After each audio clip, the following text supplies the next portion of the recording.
Okay, one more time. Yeah, I don't know why that happens where you have to like leave and come back in. Welcome everyone. I'm gonna turn on my cam.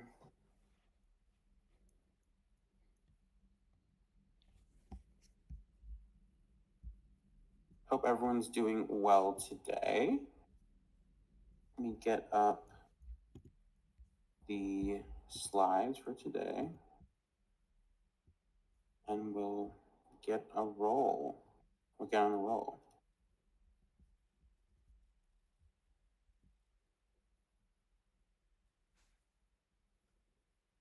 Jim, thank you for affirming that you can hear me.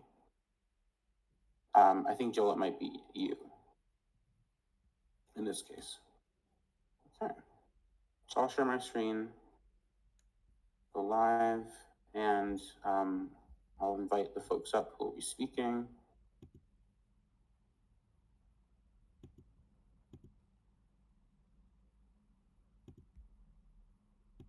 Jim, Noma, how are you doing?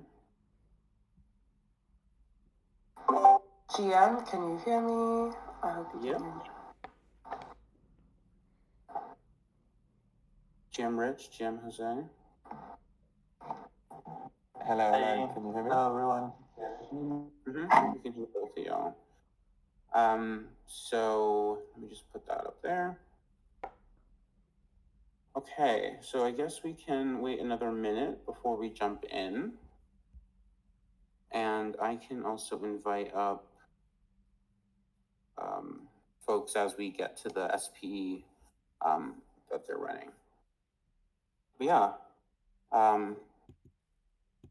just quick check-ins. How are y'all doing today? Good morning.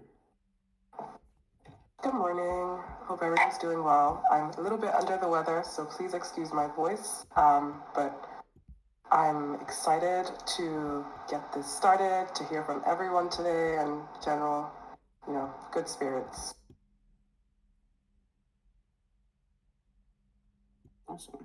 Very, very excited to hear about some new SPE proposals coming through. Yeah, I feel like we have a pretty packed day. For sure, and also to hear from the proposals that have just been passed as well. So that's exciting. Awesome. Okay, well, let's get into it and get the show on the road. Okay, so welcome to Treasury Talk, everyone. This is the end of year Treasury Talk. I can't believe the year's almost done, but here we are. Lots of big news today, so let me just get right into it. So here's the agenda. I'm just going to do a quick introduction from me, and then I'll hand it off to Noma and Jose to take over the rest of it, but we'll have SP's presentations, both upcoming and SP recap for 2024. GovWork, which is again Noma and Jose will be talking about the GovHub that they are launching or have already launched, and then we'll do a wrap up. So just for the introduction for this meeting, we're going to be recapping governance development, sharing SP updates, and introducing new resources to the community. And we just want to start to center the importance of community engagement in Livepeer's growth.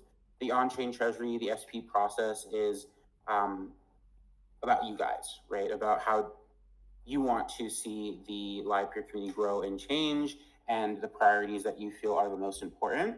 That's the beauty of on-chain governance, is that it's truly kind of raise your hand, say your piece, and see if the community agrees, and get buy-in and play that interesting game. So yeah, remember that you're in the steering ship here, and especially as GovWorks continues to operationalize, continues to become more solid, they'll be the main person interfacing with, and they're not an Inc. entity, right? They're going to be hopefully funded through the on-chain treasury. So I will, with that, hand it over to Noma.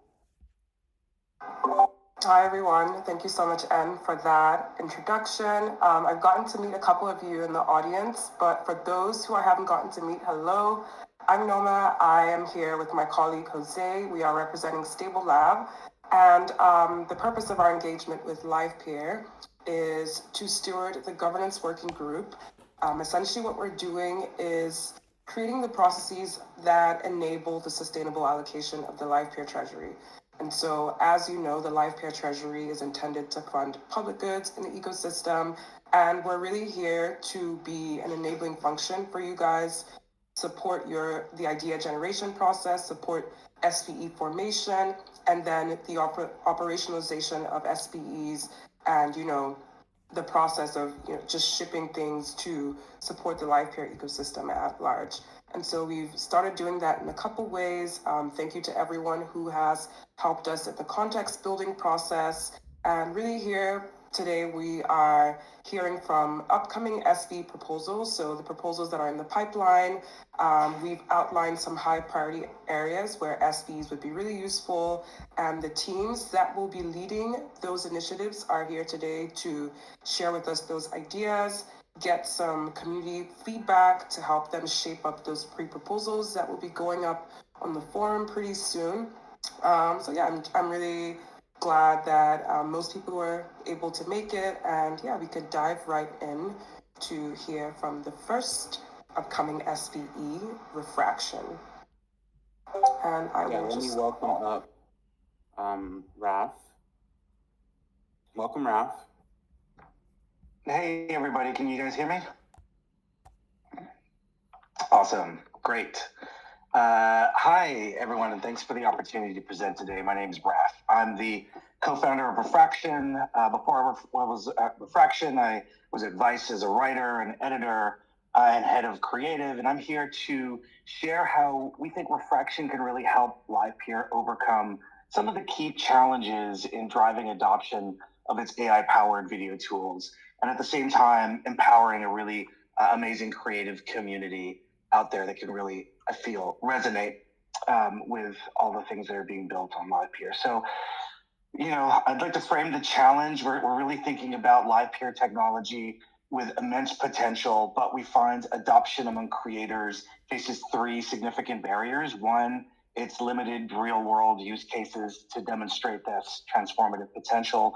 Two, it's the lack of awareness and access among creators. And finally, three, gaps in funding and education that really prevent creators from integrating these tools into their work. We see such a massive opportunity, but without targeted efforts to address these barriers, we miss out on that opportunity to really showcase Livepeer's value.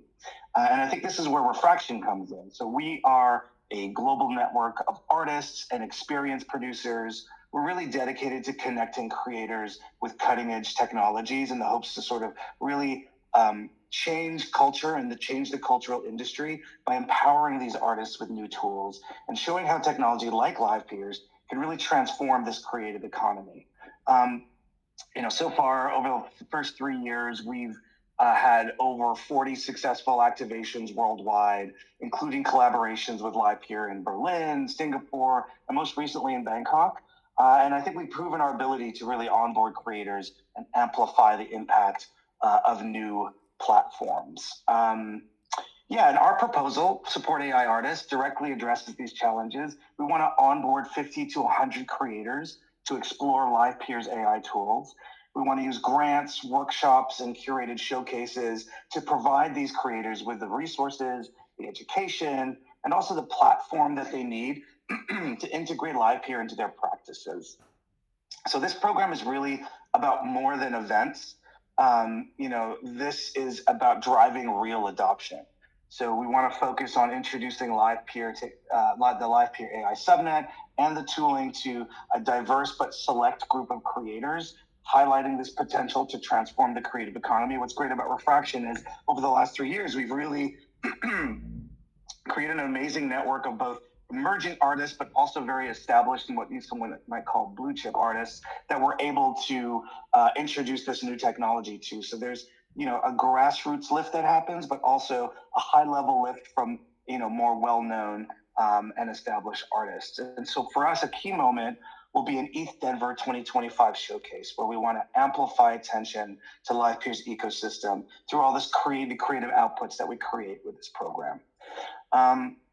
Yeah, with the initiative, we aim to, one, build a thriving, engaged community of creators actively using these tools, drive ecosystem growth by increasing fees generated by these artists and for orchestrators, and three, finally, reinforce Livepeer's position as a leader in decentralized video infrastructure.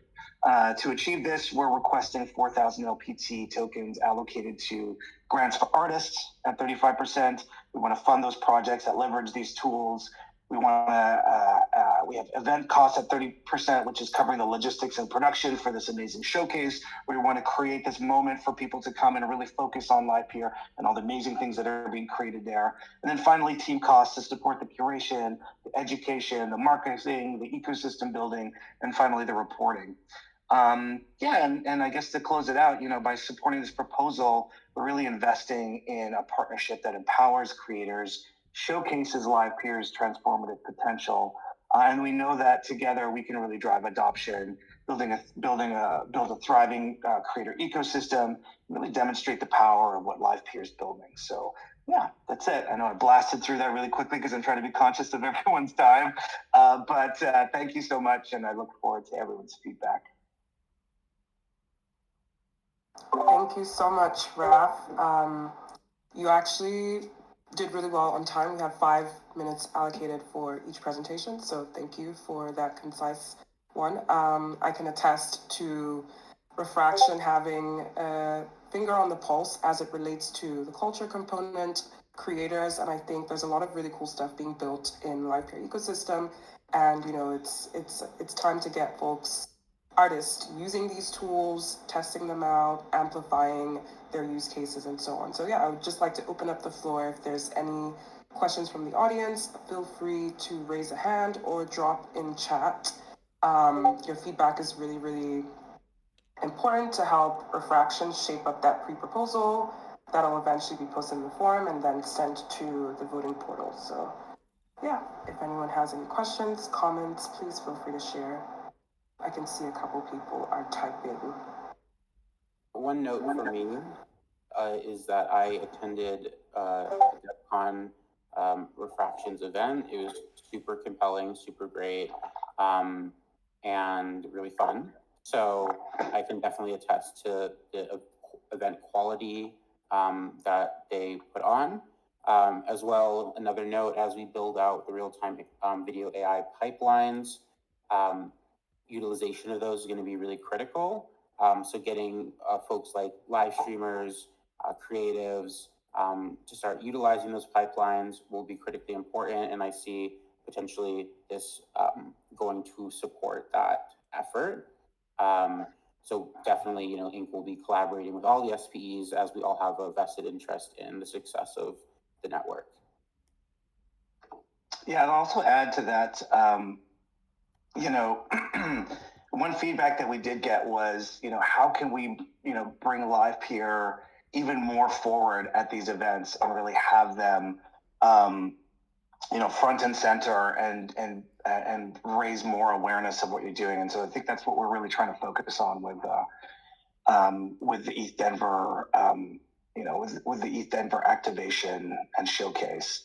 I see there's a question here about what capacity has Refraction used Livepeer to this point.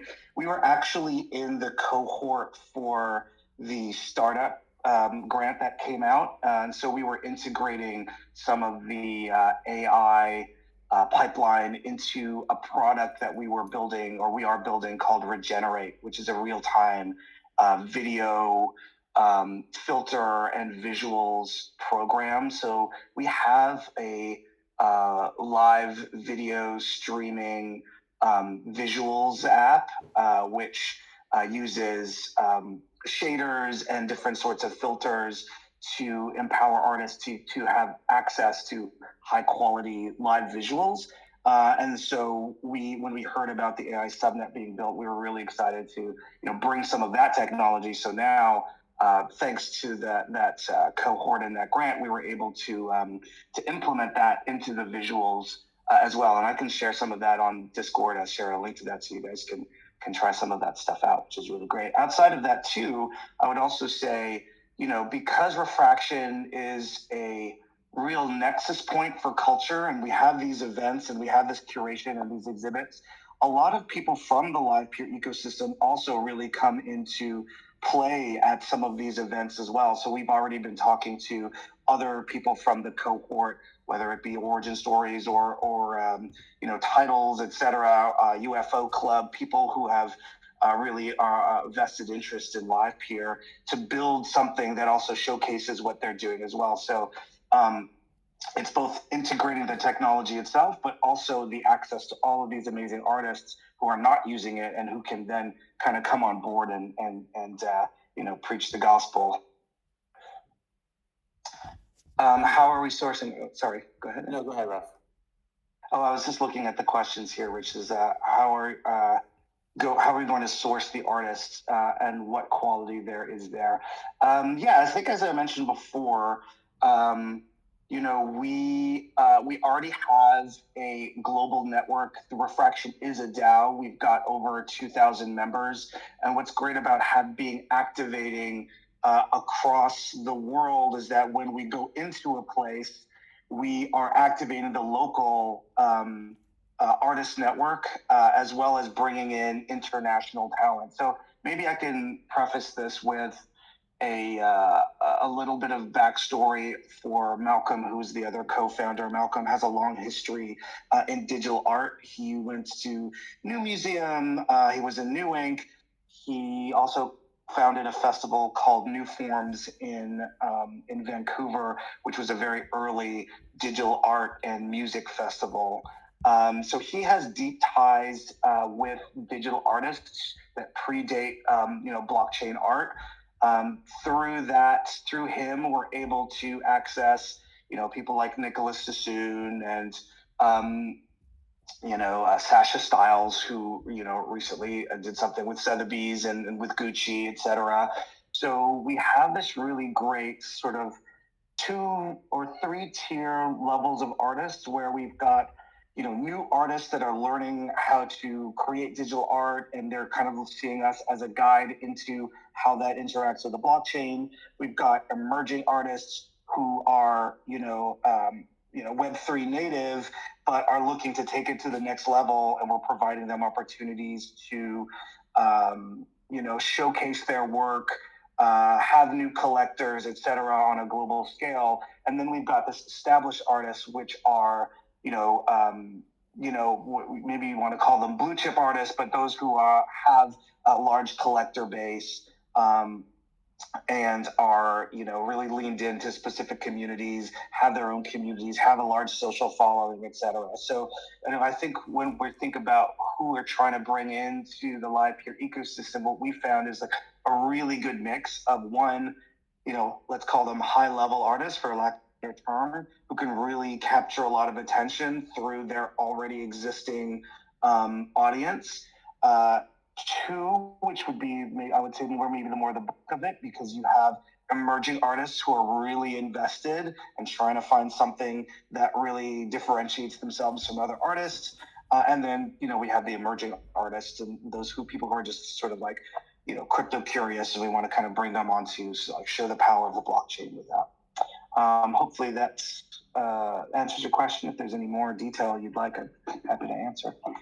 One comment from me, and just a thought I've been thinking about.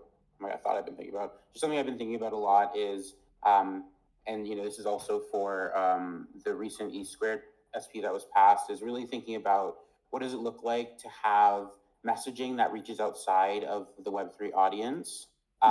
Really pushing those boundaries. I think with the current cohort we're building, right, we're trying to say, well, what is messaging that will speak to people who don't care about blockchain technology, who don't care about the chain.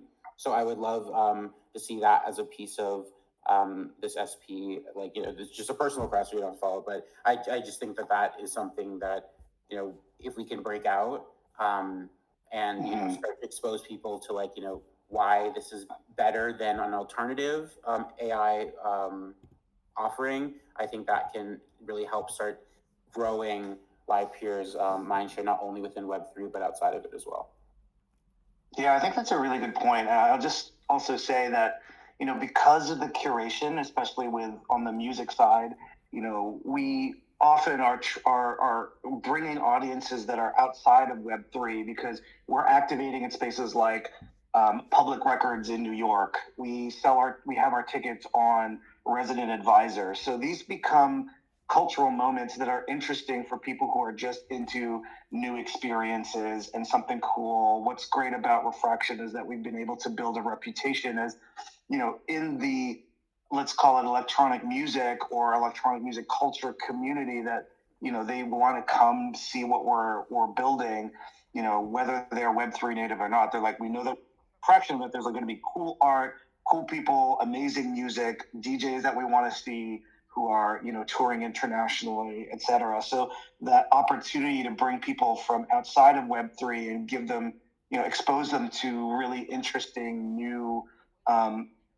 ideas, and that, like you said, of Livepeer is kind of built into the Refraction model already. But I totally hear you around how can we create a focused effort, and how can we address that in a very specific way. I think that's a good shout in. Thanks. Thank you so much, Raf.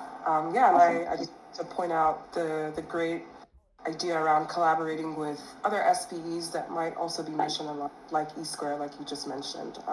But all in all, really excited to see this get on the forum for more feedback and then eventually to the voting stage.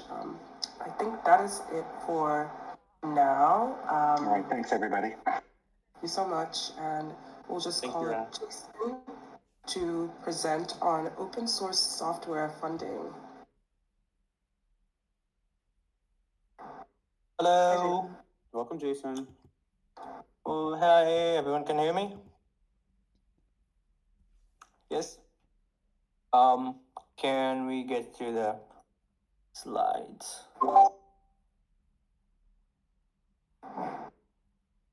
I don't have it set up on my end, so.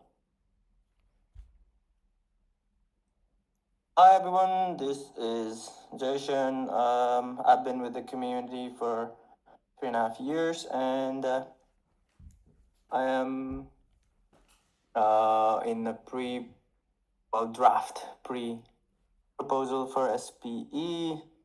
It's open source funding. We're trying to fund open source projects that Livepeer uses under the hood. And,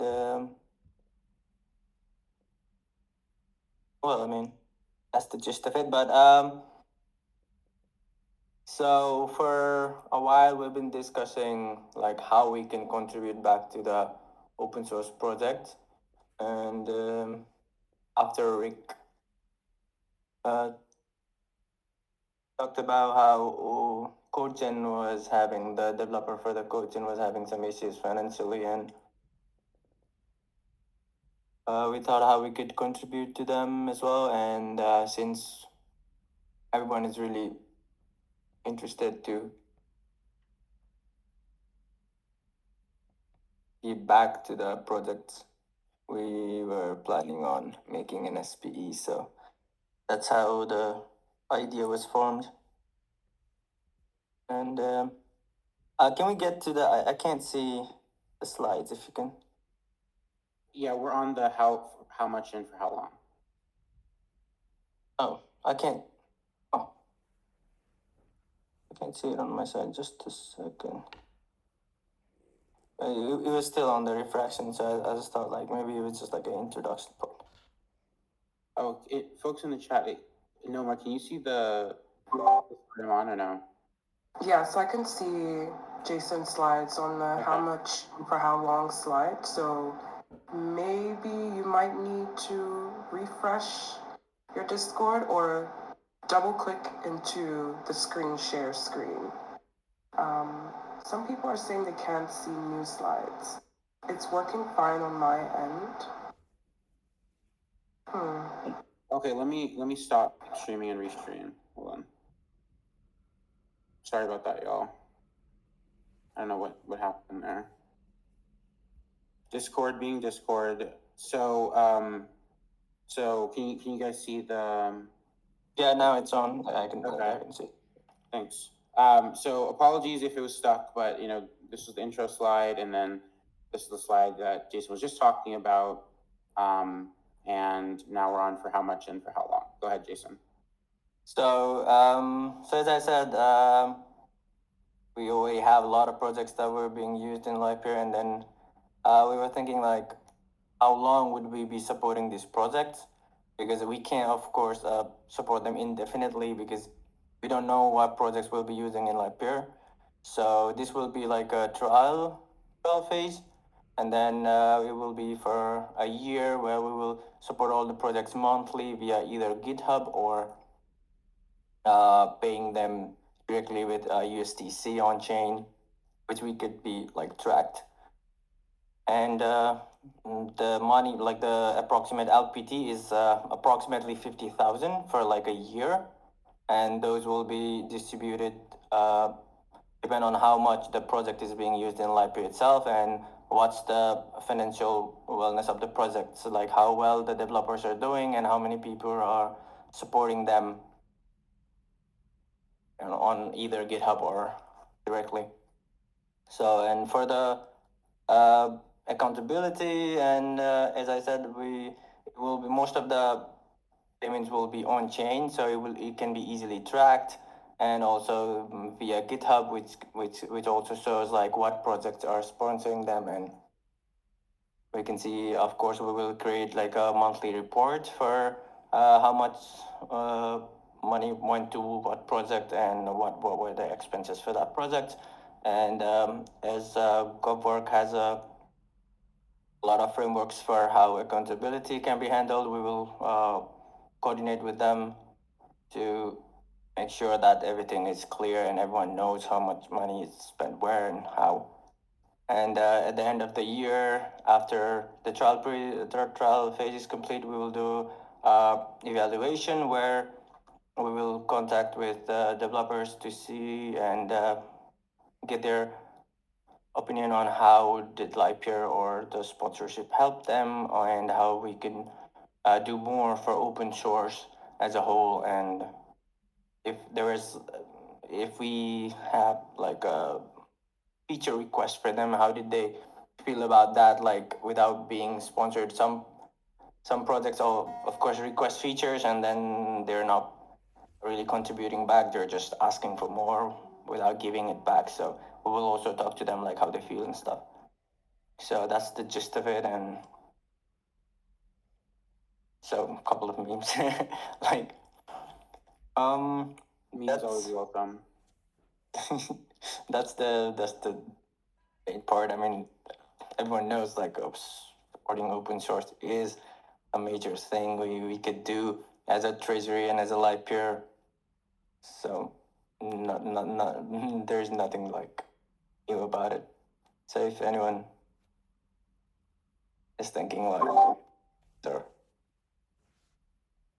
Thank you so much, Jason. Love the memes. Yeah, and absolutely agree.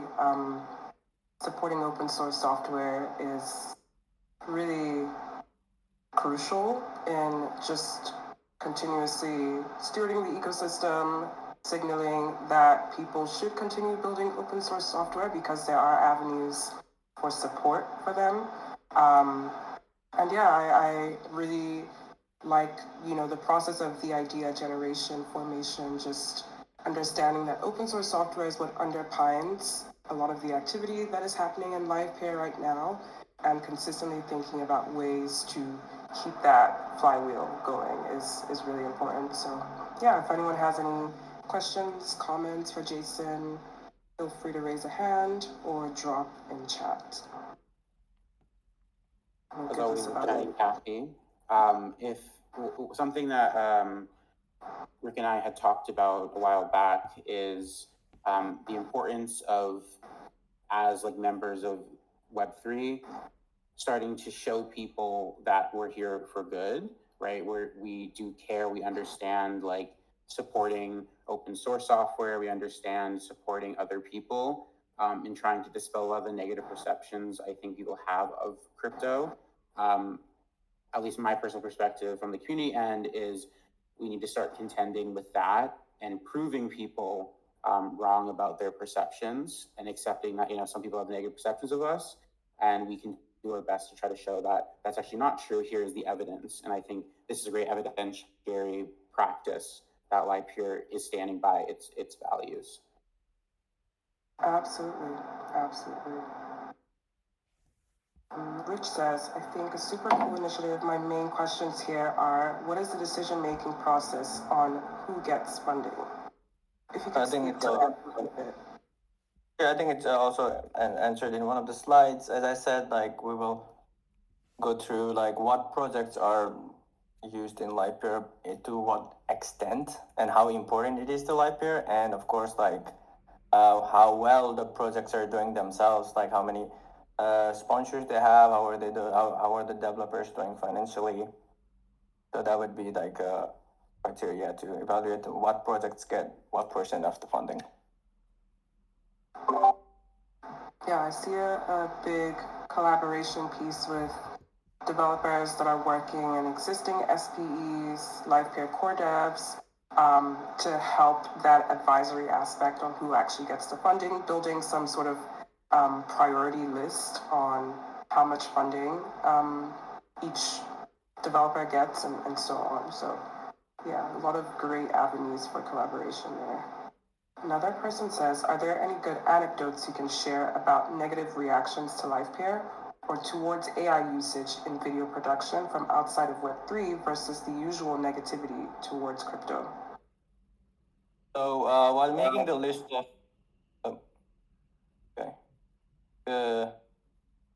So is it for me? I think I could answer that as well because I have an example myself. While making the list for the projects we could be supporting, I contacted Comfy UI, and I wanted they were on the list for funding. I wanted to talk to them about like how we could sponsor them because they didn't really have a GitHub sponsorship.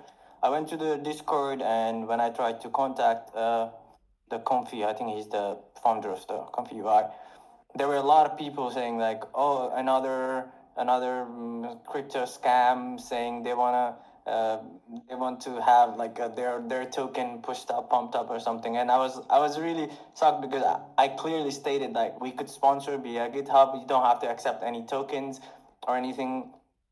So there were like a lot of people outside Web3 who are they're not really interested in cryptocurrencies per se. They are interested in AI, which is like Comfy UI is of course that's built on the whole idea.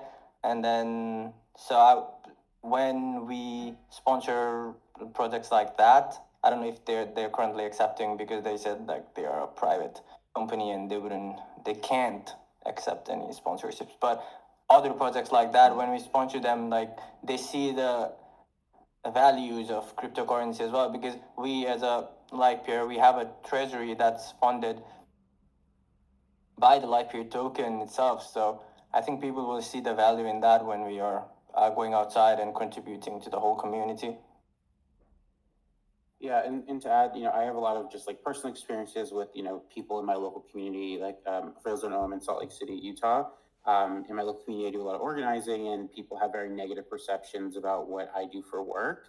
And, I think part of this is, you can kind of throw up your hands and say, oh, people just don't like us, people just don't like the technology. But I think that's a kind of a cop out. I think we need to like face that criticism and prove what we're doing here and why it's important.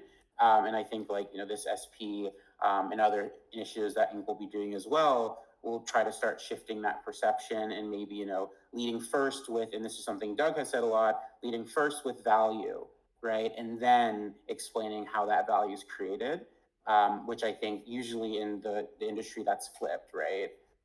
So anyway, any last thoughts, Jason? So we will be posting like a pre-proposal in the forum itself. So everyone is really welcome to give their opinion and of course like what projects they think we should fund as well, because of course it's not only my decision, it's the decision of the whole Livepeer and the community itself. And we do have advisory members for the like SPE. I think N will be one of them, and also Rick and Rich. But yeah, everyone is welcome to post their opinions in the forum once I do a pre-proposal post there, and then we will go through all the projects and see who we can support for how much, and that will be really great for the community. Fantastic. Thank you so much, Jason. I wish we had like a little soundboard for some applause after each presentation. But thank you so much. And yeah, I look forward to seeing that pre-proposal in the forum. Up next, we have the credits SPE. This one is actually stewarded by Hans from Livepeer, but he will not be here today to present, so we'll be covering on his behalf. And Yes, did you want to take this? I can take that away. Yeah. So, hi everyone, me again. This is the credits SPE. So as you can read, I'll just be reading from this. This is something that I was owning and then was handed off to Hans, who is now owning it. But essentially the mission is to steward the efficient allocation of network credits to high potential, high impact projects. So what's the problem? It can be very expensive for startups and projects, especially AI-based, to experiment and scale, and it's time-consuming to evaluate projects for funding. A side anecdote, I think the grants program has struggled with this, where there are amazing projects that just need more than the 15K that the grant program goes up to. So think of something more similar to the startup program that we ran earlier this year. You know, more similar to that than to the grant program. So the objective is to administer credits to subsidized network fees and also to evaluate applicants for SPEs,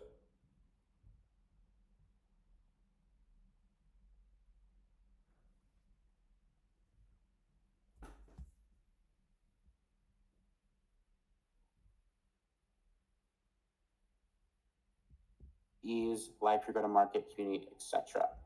So the question is, for feedback, if anyone has it, how should a credit system work? Oh, did I freeze? Or am I back? Just for a little bit, Okay, you're good now. Okay. How should the credit system work and how can it be transparently tracked?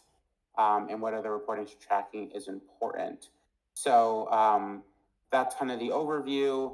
And I don't know if Hans had put in, yeah, I don't think he put in the amount.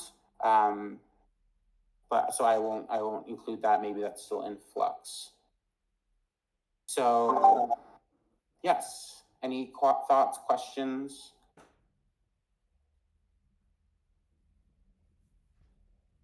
Any ideas on how to best steward the allocation of credits to high potential, high impact projects? Would love to hear from you guys. If a little bit more time is needed to stew on this idea, Hans is currently shaping up the pre-proposal that will also be posted in the forum, and everyone can chime in there.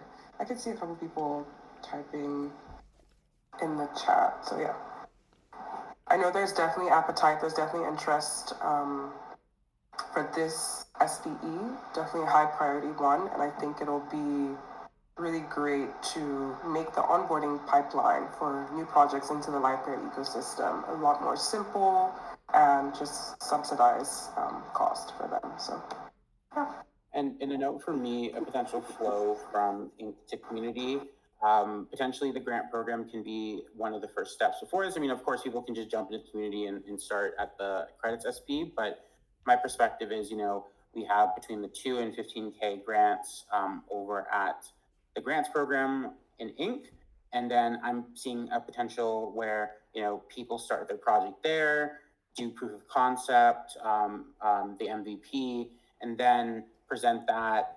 For instance, Stream to Peer and Stream.tv got incredible traction online, early customers. So, you know, then maybe they go to the credits SP and say, hey, you know, I want to continue building this out.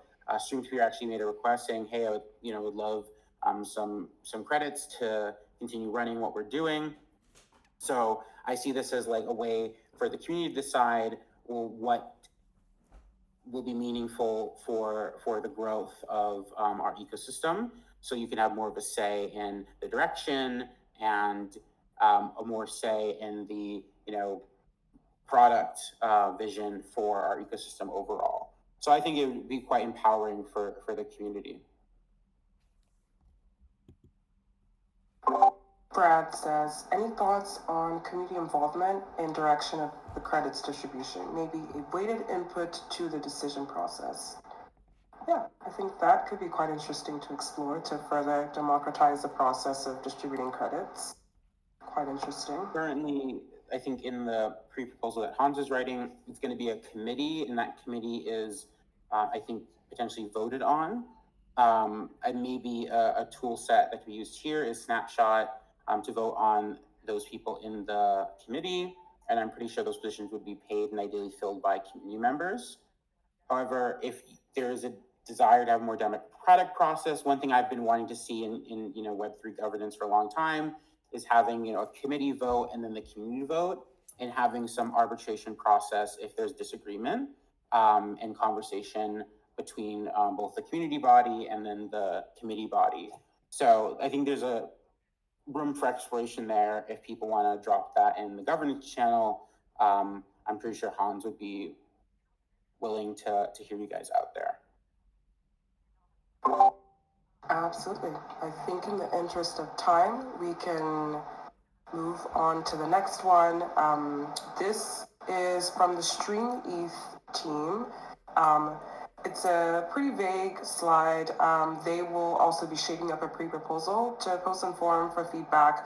But the high-level goals of this Livepeer branded Stream SPE is to develop a Livepeer branded streaming platform, which they already have, and then stream events focused on Web3 and AI ecosystem-wide to promote Livepeer's decentralized video solutions. And so you can scan the QR to learn a little bit more about Stream ETH in anticipation of their proposal coming up soon. And yeah, we will love to hear from you guys what you think about branded streaming.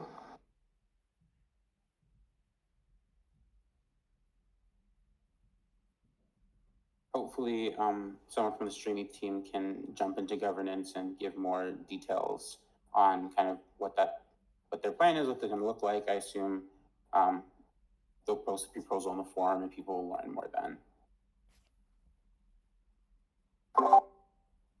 Absolutely. So now we move on to the next segment, a quick recap of our current SPEs, what has happened in 2024, the standout achievements. A couple of them, especially the cloud and AI SPE, have passed multiple proposals in the voting portal and received different tranches of funding from the Treasury. So yeah, it's really nice to just recap their achievements and see what's to come for 2025. So the objective for the AISP has been establishing foundational supply-side infrastructure. Some of their 2024 highlights, the phase 1 proposal included just setting those AI fundamentals, so things like an AI container orchestration software, selection algorithm and network communication, orchestrator onboarding and documentation, and some key accomplishments include 15 orchestrators onboarded and 4 new apps and 0.16 ETH in fees. And so we have Brad here to discuss a little bit more. If you want to quickly just run us through the phase 1, phase 2 accomplishments and how you're thinking about following phases. Yeah, hey everyone. Brad here with AISPE, longtime orchestrator as well since 2021. I can start with phase 1. Thank you for bridging the gap on me trying to get up here in technology. It's sometimes fun with Discord, as we all know. Phase one was the building blocks. That was creating the base and the foundation for running a new job type on the Livepeer network.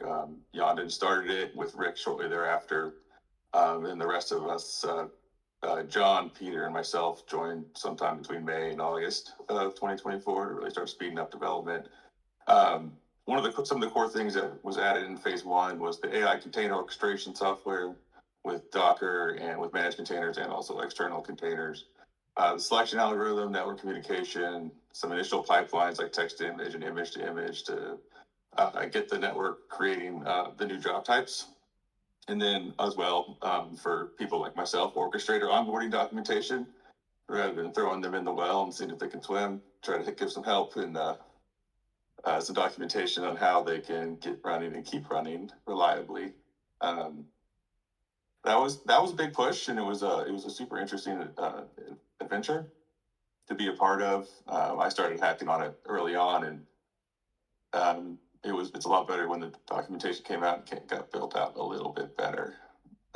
So for phase two is the foundation was built and trying to get some jobs on the network and get everything rolling. It was really more demand driven improvements, including the startup program cohort and close collaboration with startups to help shape some of the pipelines and how the jobs got routed through the network and experience on it.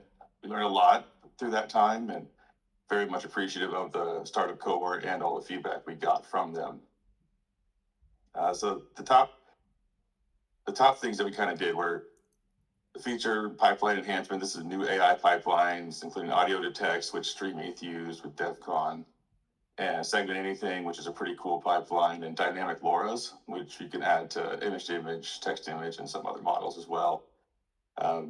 As we all know, the speed of models coming out in the AI world is at a breakneck pace. So we've added some models along the way to be able to run on the network as well, like FluxDev and FluxSnell, and most recently Stable Diffusion 3.5. Along with adding new models, we did focus on pipeline performance and trying to make those run competitively with other counterparties in Web 2. After that, we had some developer enablement, build out of more documentation for the developer side and APIs and SDKs. That was a really interesting adventure, and we iterated it many times on that with the startup program. And core network optimizations would be next. A lot of this was improved error handling, so instead of just failing fast with some information as to why, and gateway pricing and being able to price better from the orchestrator side, so the gateways have better visibility there.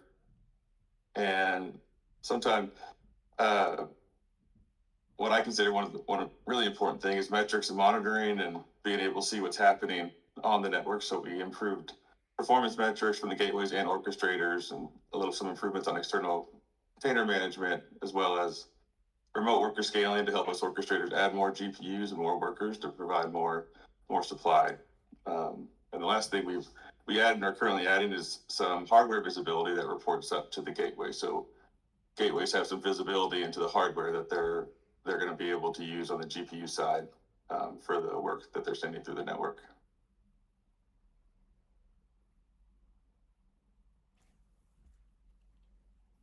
Fantastic. Thank you so much, Brad. I don't think there are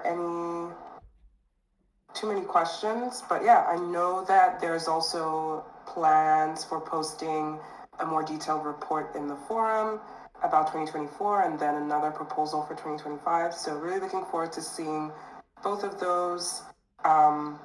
Couple comments rolling in the chat. I know folks are pretty Everybody wants to see the GPUs they're using. I understand. You don't want a potato if you can avoid it. Exactly. Well, thank you so much, Brad, for presenting. And yeah, look forward to. Sorry, go ahead. Is that just ASP from the Inkside has been instrumental in Livepeer AI, and they were super helpful during the startup program. So I just want to give a shout to everyone on the team, Rick, of course Brad, Elite, John, sorry, and then Peter, and then I know there's a new AI researcher on board, but I'm blanking on the name. So anyway, just thank you for all the hard work and the dedication. You guys have created tremendous value. So I only expect that to continue in the future. It's been a really exciting journey so far, and it's gonna be even more exciting next year with the new proposal.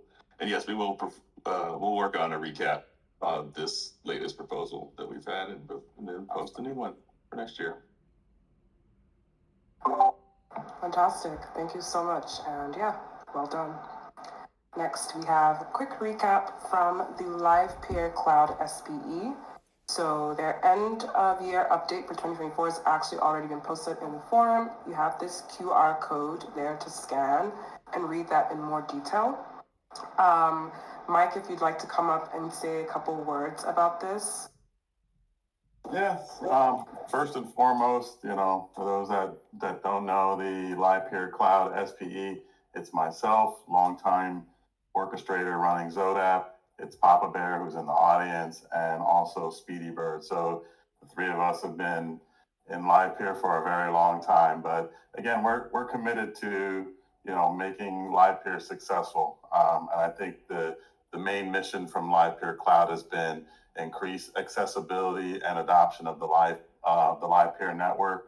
And our goals have been to make it easy for developers, make it easy for folks who want to test drive the network and see what capabilities are there, eliminate all of the guesswork that's involved in running nodes. So I think in 2024, we were successful at that, meaning that, when our first proposal, we, made documenting the broadcaster or the gateway node super easy. Anyone can get on chain, anyone can run it off chain and have access to the network. As we pointed out, we went from 8 to 35 gateways, paid, hundreds of thousands of minutes transcoded. So I think we've done a good job there. Lots of opportunities still within the transcoding and AI networks. But then with our second proposal, we felt like a lot of analytics data is missing still throughout the network, and that getting that insight and visibility into the capabilities of the Livepeer network are another critical aspect. And we jumped right in with that and created the AI performance leaderboard on the Livepeer Explorer. We created a job tester framework for AI jobs, several tools to enable others to build and look at this data and make it easier to run AI jobs. So, and at this one, we paid over 150,000 AI jobs were submitted on the network, 3.4 each paid to orchestrators, which is huge. And this is just the beginning, right? We're just starting. So we look forward to our third proposal, which is still in the works. We're, gearing up for our 2025 roadmap and what we're going to be doing. So, we're really thankful to everybody in the community who supported us. And, we really appreciate it. But please do check out the forum. Lots of details in there, lots of tools. And again, congrats to everybody who's presenting today. And, we look forward to keep going. So thanks, everybody. Thank you, Mike.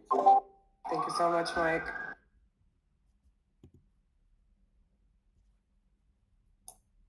I see a lot of congrats in the audience. So thanks, everybody. Really appreciate it.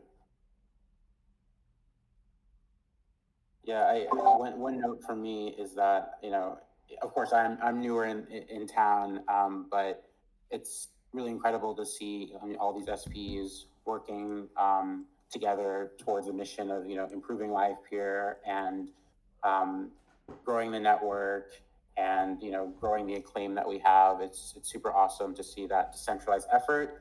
I hope we're decentralized maxis here, but anyway, it's nice to see it actually happening.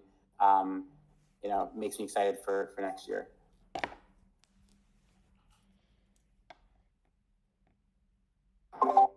Fantastic. I think we could breeze through the next couple. I know we have origin stories here. If you want to come up and say just a couple words, but I know we just have 5 minutes for the rest of the call. Might go a little bit over because we do have some governance updates and meta updates to share, but we have the E squared SPE that recently passed. If you'd like to come up and say a couple words for a minute or two, we could bring you up. And this will just be focusing on how the SPE is being operationalized and some key milestones.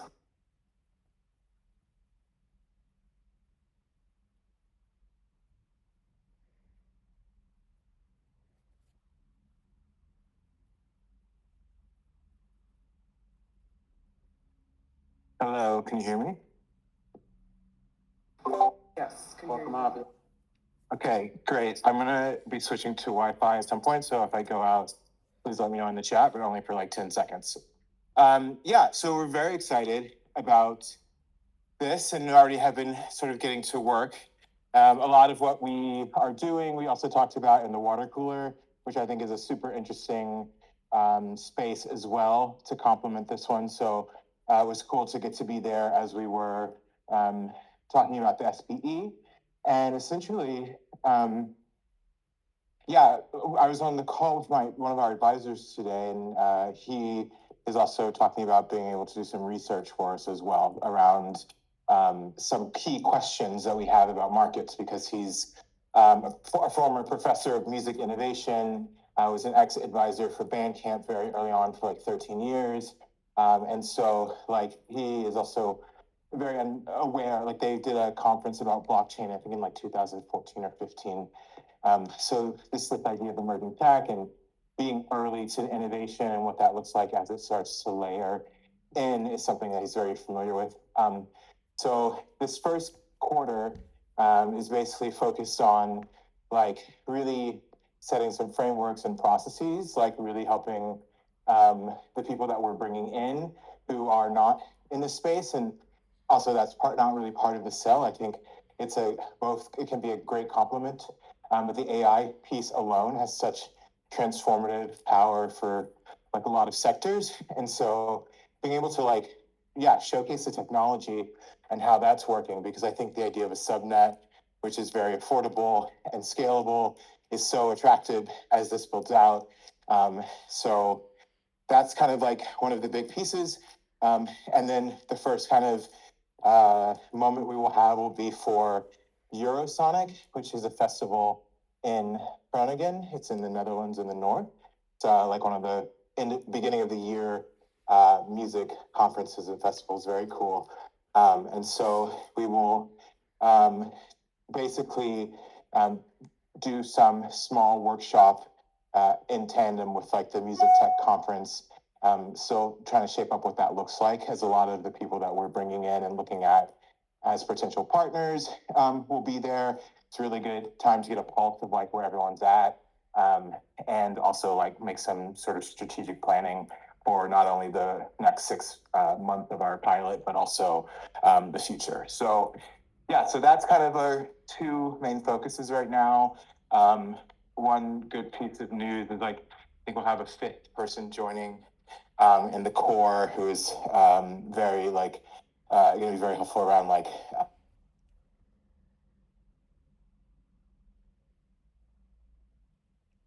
I think we lost you, Sean.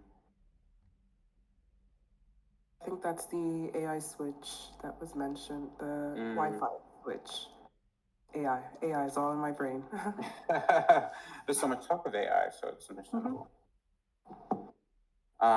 Well, do we want to? I know we are short on time. So do you want to keep pushing it?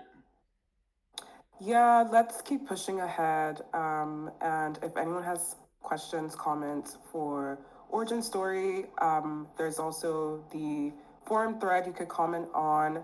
We as GovWork will be providing updates. There will be monthly updates from SPEs, and that leads me into governance updates. So higher level coordination efforts around the on-chain treasury. If we could get over to the next slide. One of the main resources that we've been working on as a catch-all for all these processes, tools to support SPs is the Governance Hub. So right here we have this QR.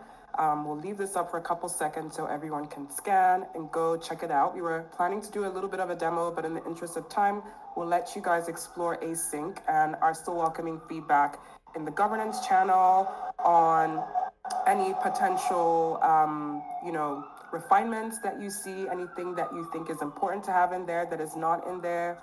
But at a high level, we have an introduction section. We have details on the Livepeer Treasury. Some of the more important pieces are guidelines around creating an SPE, forming an SPE, running an SPE, and then of course the accountability pieces. So there are a couple new things that you'll find there, such as the SPE proposal template. So as it stands so far, there hasn't really been much of a template to follow as it relates to creating SPEs. So we've managed to standardize something that should make it easier for you to, you know, sort of explain your idea and surface it to the community for feedback. There's also that SPE dashboard, which is providing a bird's eye view of Livepeer's SPEs, the current state. So high priority SPEs, SPEs that are in idea stage, in pre-proposal stage, have been passed and are being operationalized or are current and running. So there's a load of information in this governance hub for you to check out, to give feedback on. You can think of this as a living, breathing resource. It'll be constantly updated depending on the progression of SPs, depending on feedback from the community. Is there too much structure? Would you prefer less structure or more structure? Absolutely open to everything that you would recommend, suggest, and we will try to find some middle ground for everyone. So yeah, thank you all so much. And this is the SP dashboard that I was speaking about. So here you can see a visualization of the state of SPEs. And this will also serve as that accountability piece that you could just quickly go in, check, and see what milestones have been completed by an SPE, what they're yet to complete, how much funding has been utilized, where the funding is going to, and so on. And this should also make the onboarding aspect much more seamless. Like I said, that SP proposal template, just giving you a standard flow to present your SPE ideas. And then next, we also have a feedback form. So we are aware that some folks have ideas for more SPs that could be formed in high priority areas, but they need some support in fleshing out that idea and validating the idea. So there's actually a feedback form. If you think of anywhere that an SP could be useful, you can fill out this form and GovWork will collaborate with you to flesh that idea out and get it ready for the community. So again, just not wanting to micromanage, not wanting to create too much bureaucracy, just having this enabling function, support function for your activities. That interactive demo, I don't think we'll be able to do that today, but we could definitely, queue up another call to dive more into GovWorks activities. We will be posting detailed updates and reports in the forum on everything that we're doing. And yeah, I'm really excited to work with everyone to support SPEs. There's so many in the pipeline now, and I'm expecting even more. So yeah, thank you so much for being so receptive to us, for supporting us. And yeah, really look forward to collaborating with you guys. And I just saw a comment in the chat. Aquarium actually also posted their end of year update. So if you guys could click that and yeah, show them some love, give some feedback and so on. Did you lose me? Can you hear me? We can hear you now. Okay. So sorry.